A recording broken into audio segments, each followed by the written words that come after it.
ಭವಿಷ್ಯದ ಬಲಿಷ್ಠ ನಾಯಕನಾಗುವತ್ತ ರಾಹುಲ್ ಪಯಣ.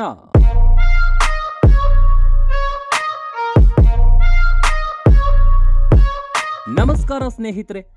ಭಾರತದ ರಾಜಕಾರಣದಲ್ಲಿ ರಾಹುಲ್ ಗಾಂಧಿ ಎದುರಿಸಿದಷ್ಟು ನಿಂದನೆ, ಅಪಹಾಸ್ಯ ಮತ್ತು ಟ್ರೋಲ್ಗಳನ್ನ ಬಹುಶಃ ಬೇರೆ ನಾಯಕರು ಎದುರಿಸಿಲ್ಲ. ಪಪ್ಪು ಎಂಬ ಹಣೆಪಟ್ಟಿಯಿಂದ ಅವರನ್ನ ರಾಜಕೀಯವಾಗಿ ಮುಗಿಸಬಹುದು ಎಂಬ ಲೆಕ್ಕಾಚಾರವೂ ಇತ್ತು. ಆದರೆ ಇಂದು ಪರಿಸ್ಥಿತಿ ಬದಲಾಗಿದೆ. ಸೋಲುಗಳಿಂದ ಕುಗ್ಗದೆ ಜನರ ನಡುವೆ ನಡೆದು ಭಾರತ್ ಜೋಡೋ ಯಾತ್ರೆಯ ಮೂಲಕ ತಮ್ಮ ರಾಜಕೀಯ ವ್ಯಕ್ತಿತ್ವವನ್ನ ರಾಹುಲ್ ಮರುನಿರ್ಮಿಸಿಕೊಂಡಿದ್ದಾರೆ. ಉದ್ಯೋಗ ಎಲ್ಲಿದೆ? ಯುವಕರ ಭವಿಷ್ಯ ಏನು? ಸಂವಿಧಾನ ಸುರಕ್ಷಿತವೇ? ಸಾಮಾಜಿಕ ನ್ಯಾಯ ಎಲ್ಲಿದೆ ಎಂಬ ಪ್ರಶ್ನೆಗಳನ್ನು ಅವರು ಅಧಿಕಾರದ ಮುಂದೆ ನಿರಂತರವಾಗಿ ಇಡ್ತಿದ್ದಾರೆ.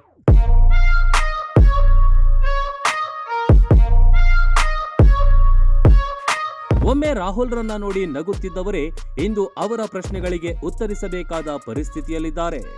2024ರ ಫಲಿತಾಂಶ ರಾಹುಲ್ ಅವರ ರಾಜಕೀಯಕ್ಕೆ ಹೊಸ ಬಲ ನೀಡಿದೆ. ಆದರೆ ಸರ್ಕಾರವನ್ನ ಪ್ರಶ್ನಿಸುವುದಕ್ಕಿಂತ ಪರ್ಯಾಯ ಸರ್ಕಾರದ ವಿಶ್ವಾಸವನ್ನ ಗೆಲ್ಲುವುದು ಅವರ ಮುಂದಿರುವ ದೊಡ್ಡ ಸವಾಲು. ಪಪ್ಪು ಎಂಬ ನಿಂದನೆ ಈಗ ಪರಿಣಾಮ ಕಳೆದುಕೊಳ್ತಾ ಇದೆ.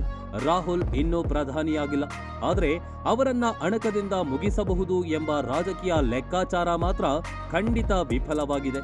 ಈಗ ಪ್ರಶ್ನೆ ಒಂದೇ: ರಾಹುಲ್ ಗಾಂಧಿ ಪ್ರತಿರೋಧದ ಧ್ವನಿಯಿಂದ ಪರ್ಯಾಯ ಅಧಿಕಾರದ ನಾಯಕನಾಗಿ ಬೆಳೆಯಬಲ್ಲರೇ? ಧನ್ಯವಾದಗಳು.